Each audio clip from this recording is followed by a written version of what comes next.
in the problem, you're asked to compare these two things. And this is just like the instantaneous moment that either bounces off or sticks to. It's sticking to, this thing is going this way, this thing is going this way. In which case do you think the rod is going faster after the collision? In case A, where it sticks to, or in case B, where it bounces off? We got to decide. It's an A or B choice, unless you want to say they're the same. But in which case did the ball have the greater change in momentum? When it slowed down or when it bounced backwards? Bounced backwards, that's right. Arrow and pumpkin, remember? Same thing. So when the ball bounced backwards, the ball experienced a greater change in momentum, which means the rod experienced a greater change in momentum. Simple enough. That means that the rod is probably traveling faster in part B than it is in part A. That doesn't mean it's traveling faster at the bottom. I know you might think it does, but which of these is harder to turn after the collision, A or B? A is, it's got more inertia because the ball attached itself to the bottom. It's going to be harder to turn.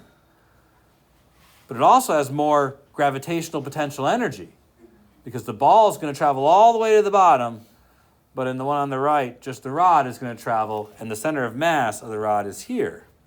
I don't think it's clear cut which one's going faster at the bottom. I really don't. You can find out, but I don't think it's clear cut. Now, we could work it out if you'd like, or you could work it out. What do you think? Allie said we should work it out. I could. Tell you what, I will. You find out how fast the ball is going when it meets the rod. It's an easy question. Let's see if you know what to do. I will pick one of you, a person of my choosing. So, Aaron, how fast is it going when it reaches the rod? 4.4721 meters per second. How did you come to that conclusion? I used the velocity formula. Which one is that? Like the one where you set to the gravitational potential energy equal to kinetic energy. So you're saying it has gravitational potential energy here, and then by the time it makes it here, it has what? Kinetic energy. 1/2 mv squared. You just set those equal to each other? Do you know how high the ball started? Seems like the right way to go. So the velocity just before it strikes, 4.4 something something something meters per second. Is it 4.47? Excellent. So now we know exactly how fast the ball was traveling just as it strikes the rod. All good for you? Now, here's the only thing that we added yesterday. This is a collision, but it's a collision where the rod has a fixed point of rotation. Because of that, the rod isn't free to move, right? It's only free to rotate. So this problem doesn't conserve linear momentum because the rod has a fixed pivot point. A force is being applied here that, although does not apply a torque, it does apply a force. And that's why the center of mass doesn't leave this place. It hangs out around there. On the other hand, it is going to rotate after the collision. We could use conservation of angular momentum to figure out how fast the system responds after the collision. This is the kid running at the merry-go-round. Except this time the ball is the kid and the rod is the merry-go-round. Now, in one instance, it really is that problem because the ball sticks to the rod, just like the kid stuck to the merry-go-round. In another case, it's not, because in this case, the ball bounces off the rod. If the kid had bounced off the merry-go-round, which I'm sure happens, and I wish I could get it on video, then the merry-go-round would respond differently. So let's do ball sticks to it. What's moving just before the ball hits the rod? I am not trying to trick you. The ball, yeah. What's moving after the ball sticks to the rod? The ball and the rod. I would treat the ball and the rod as a single object that rotates about a center of mass. So I'll use a capital L to describe the angular momentum of the ball-rod system. But the ball by itself, I think I would just treat like an object traveling in a straight line. So its angular momentum only matters relative to the rod. Remember me talking about that yesterday? It doesn't really have angular momentum. It has angular momentum relative to the rod. So I will treat it like a point mass traveling in a straight line whose angular momentum only matters because it hits the rod. All good? All right. That's R perpendicular times mv, and this is I omega. All righty. Now, you guys start filling this out. What is R perpendicular?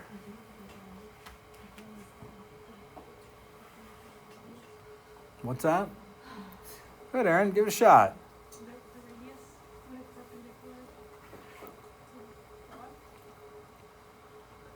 perpendicular. There's some stuff in there. You definitely said things. I'll just tell you what it is if you don't know. But this might be worth putting it down someplace, right? So let's just slide over here for a minute and remind us about the kid running to the merry-go-round. Remember all those triangles I drew and all that stuff?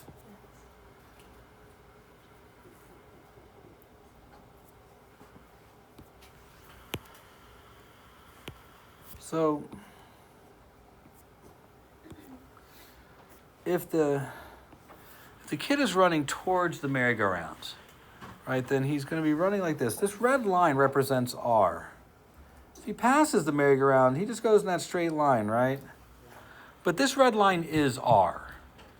It's a line drawn from the pivot point of the object that's involved in the collision and the object that's traveling in a straight line.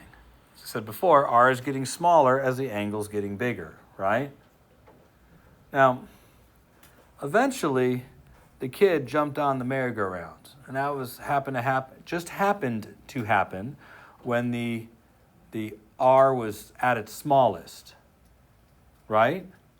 But we called it R perpendicular because this represented R, but their velocity was this way. R was perpendicular to V. That's why we called it R perpendicular. We drew triangles to show that. But that's why it's called R perpendicular, because at that moment, it's R times the sine of 90 times mv. Now, if we didn't use that particular R, we would have to know a different R and angle. None was given in this problem, so we just assumed we could use the radius of the circle. Now, going back to this question here, look, we could figure out this R if we wanted to. But the velocity here was 0. Doesn't the velocity get greater and greater and greater and greater and greater and greater until it strikes it? I think the only R we can use is the one that's right there, which appears to me to be the length of the rod. Does it appear that way to you? So I think that's what we're going to use here. The length of the rod, because that's the point where the object strikes the rod. And the rod is 1 meter long. So why did I put 1 meter here? Maybe tell yourself why we chose to put 1 meter there. Give yourself a sentence or two about why R perpendicular was 1 meter. And don't say that's because that's where the ball struck the rod. Talk about the fact that that's the point of closest approach, where R is perpendicular to V, stuff like that. All right, so M I think is pretty easy. What's the M stand for here? Mass of what? The ball. Do we have that? 20 grams. All right, great. 0.02. And what's V? 4.47. Okay. Great, we got that side. All right, let's deal with I. What does I stand for? Moment of inertia, but I think we have moment of inertia of the rod and moment of inertia of the ball because they are stuck together, right? So this is a rod spun about its end. Do you guys know how to do that? What is it? Or not, sorry. 1/3 ml squared. W. It's okay. I know. What's moment inertia of the ball? What am I going to use for that? I would use mx squared. I would treat it like a point mass. Yeah. First, I don't know the size of the ball, and it's being rotated about an axis that is way far away from its center of mass. Those are the two clues. So its mass 0.02 and distance away 1 squared. All right, so that looks like our moment of inertia. Eek. I don't want to do that. 0.08 divided by 3 plus 0.02. I'm going to, but I don't want to. Did you get 0.047? What did you get, Jordan? 0.047. You sure? Yeah. Okay. 'Cause you made it look like you were just writing down what I was writing down. I just want to make sure. No. No? I could write 4.06, but lot 6 is behind it. Okay. That's kilograms meters squared. So over here, 0.047. All right, this is going to give us how fast the rod and the ball are going the instant the little string breaks. All right, it's still horizontal, but this is the instant the little string breaks. So you can do all that work, right? You don't need me to do all that work. It looks like it's going to be about 2, though. You do the math and tell me that it's about 2, maybe a little less than 2. Did you already do it? Is it a little less than 2? Awesome. Eric knows math. What is it? It's like 1.95 something. 1.95. I'm going to go with what you say. Radians per second. Did you get something similar? Kind of. What did you get? Don't really care. But Oh, 1 point. because I don't want to do the whole thing. I just want to see if you can kind of get it going here. So in the one where it bounces off, won't the ball be the same just before it collides with the rod? Right? Everything's the same, right? The ball was still dropped from the same height, still fell till it reached the rod. Won't everything about the ball in the one where it bounces off be the same? So that's the before side. So in the before side over here, come on, stop it. In the before side over here, I'll just have L. Now on the after side, what things are moving after the collision? The ball and the rod, right? But the ball didn't stick to the rod. So the ball is still a point mass, but the rod is rotating. All right? Is that good enough? Does that give you a good enough start? I'm going to give you one more piece of knowledge. We chose this to be 4.47, but it was downward, right? When the ball strikes the rod, the ball is moving downwards. When the ball bounces, does it bounce downwards or upwards? Well, we made downwards positive. You better make the upwards negative. I'll leave this. My confidence is up. You really got 6.7 radians per second? You even got the sneaky part in there. I'm kind of happy about it. Wait, what was the sneaky part? Well, here's what I was worried about with you guys. So we did R perpendicular MV equals R perpendicular MV plus I omega, right? All the parts. So the first part's not so terrible. It's going to be 1 because it's still hitting the same place on the meter stick, times m, which in this case is still 0.02, v 4.47. And this side's going to be 1 times 0.02 times negative 4.47. Here's where I thought you might not be thoughtful. The moment of inertia is just the rod this time. It doesn't include the rod and the ball. So we would just use the 0.08 divided by 3 times omega. That's what I was worried about. But I guess it's not worrisome because you guys saw that and used the right moment of inertia. Excellent. That means omega, super fast here, 6.7 rads per s. When the ball stuck to the rod, we took the moment of inertia of the rod and we added the moment of inertia of a ball if it was stuck to the end. In the second example here, did the ball stick to the rod? So the only thing that was rotating was the rod by itself. So I just took this, put it there. That good? All righty. All right, so I'm going to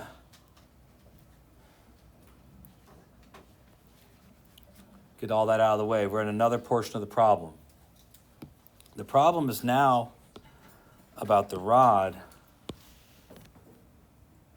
swinging downwards. In the case of the first rod, the whole thing swings downwards like that. So it's moving like that. All good? In the other one, all we've got is the rod by itself.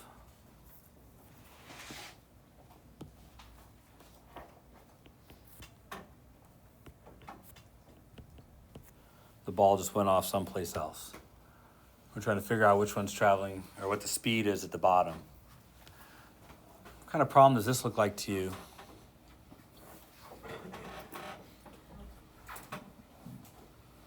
I think torque would be a hard way to do the problem. And the reason I think that is because if we're dealing with torque, it's gravity that's causing the torque. But gravity's angle is changing on the rod all the time. I think that would make that pretty hard. But what are we being asked to find? Hold on.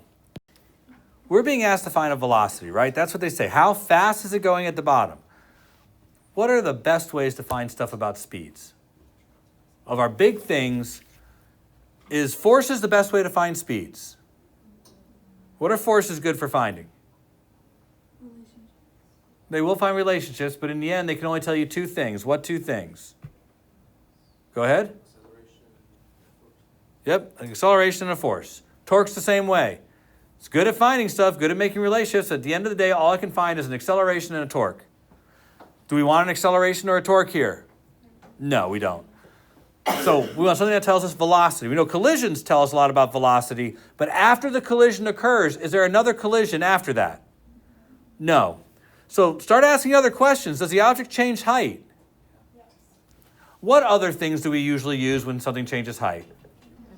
Energy is the best way to go here. Right. The center of mass of the system is changing. That's the best way to find the velocity.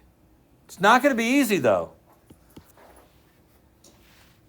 So let's consider, and this, I'd pay very close attention to this. I really want you to know how to do this. And this one's a weird one. You need to understand something here. How far does the center of mass go for the rod? Yeah? Half a meter. Do you guys understand why? I don't know that everybody does. So let's remember, the rod was along that dotted line, correct? For the rod, its center of mass is here, which means its center of mass only moved a height that is half of the length of the rod. Is that true for the ball? Did the ball's height only change a half meter? So these two objects have different gravitational potential energies. You'll have to have the gravitational potential energy of the rod, because its height is 0.5 meter, and the gravitational potential energy of the ball, because its height's 1 meter. They're different. So, when I start with the MGHs, I'll have MGH for the ball plus MGH for the rod. And that's going to equal, what are we going to set this equal to? What kind of energy do we have when it's swinging along the bottom? 1/2 I omega squared. We're missing one thing. What are we missing? The rod is moving at the start. That's right. What kind of energy would it have at the start if it's moving at the start? Rotational kinetic energy. 1/2 I omega squared. That's right. Now this is a lot, right? There's a lot of M's and H's and omegas and stuff, but we already know what I is. We found it earlier. It's in your notes. It's way back there, but it's probably something like that, right? I was looking at Allie, and she was giving me the look like, yeah, we probably did, but that was 22 minutes ago. How about my star?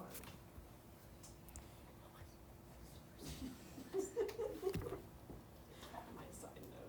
All right, so do I have to, do you want me to work this more? Do you want to see how it works? Can you explain the 1/2 IW squared thing again?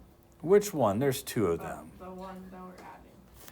At the bottom, all the energy is converted into kinetic. So that's the rotational kinetic energy at the bottom.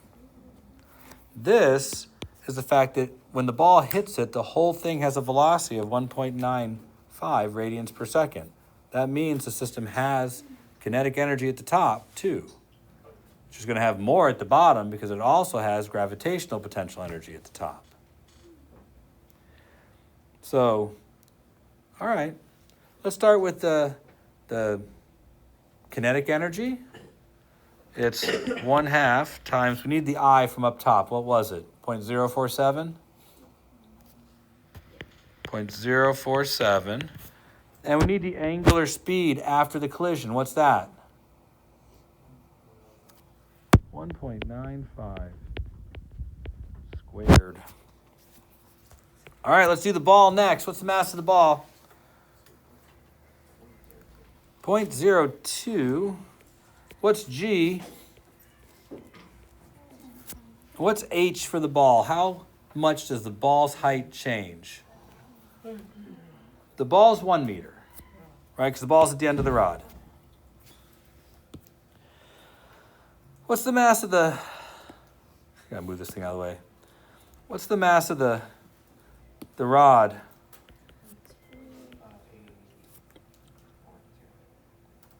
Times 10. How much does the center mass of the rod change height? 0.5. Man, that's a lot of stuff. Equals now 1/2 times I. This I is still the moment of inertia of the whole thing. The whole thing is still what's moving, 0.047. Omega squared. I'm not going to do the mathy math there. You're just going to have to add all that up and do all the stuff and figure out how fast it's going. That's just algebra. You can do that on your own. Yeah. Algebra. They're from a foreign land. Now, do you think you can do the other one all on your own? Well, it's just like creating the equation, right? Yeah, it's going to be the same. The only difference is that the ball doesn't stick to it this time. So I don't have to worry about the potential energy of the ball. It left. And the moment of inertia will just be the rod by itself. That's the only difference. Aside from that, it'll be the same. Well, it starts at a different speed, much faster. I'm sure there's some genius level work on this way. Now, clearly, the other rod's going to be going faster. It starts off faster, right? So clearly it's going to be going faster. There's a big difference having it bounce off. That was a lot of energy. But you guys worked that one on your own. Part C, the way the problem is changed, I think it's part C. The ball, instead of being held here, is held here. So it strikes the rod, over there. Right? Now, the first thing that this changes is L is different. Because our perpendicular is no longer at the end of the rod, it's at the middle of the rod. So, right, so this has less angular momentum before the collision, has half as much angular momentum before the collision.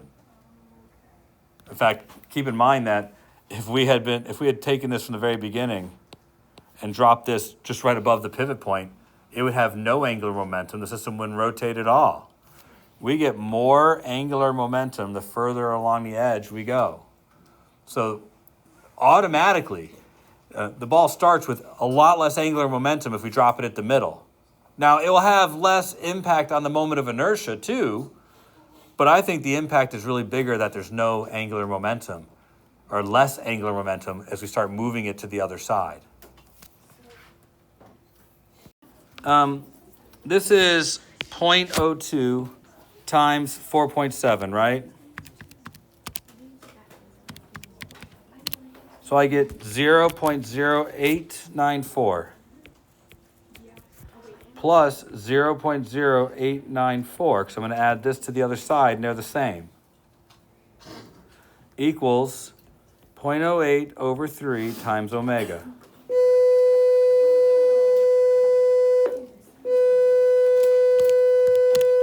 So this is 0.1788 equals 0.08 over 3 times omega.